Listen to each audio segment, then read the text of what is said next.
Hey everybody, welcome to my fictitious laboratory, where today we're going to be looking at a strawberry along with some bacteria under the microscope. Before we do that, if you like this video, please like and subscribe. But for now, let's get started.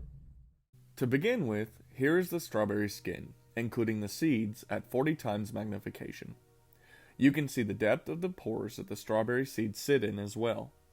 Not to mention the tiny hairs that cover strawberries. So small that we don't even feel them with our tongues. At 100 times magnification, you can see some of the strawberry cells of the epidermal tissue. At an even higher magnification, of 400 times, the cells become very obvious. However, at even higher magnification, it is possible to see some unstained bacteria, which is exactly what I was curious about. Because I didn't wash this strawberry, I wanted to see if I could find some bacteria living on the surface. Just to clarify, this strawberry was taken out of the refrigerator and placed directly on the slide. And what do you know? I was able to find some bacteria.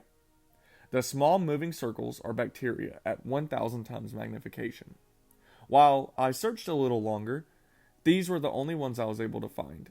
However, most likely there are many more that I wasn't able to locate.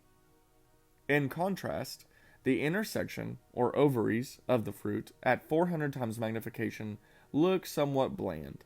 However, because these tissues are usually rich in energy, I tried a stain that would darken mitochondria, the energy-producing organelles of living organisms.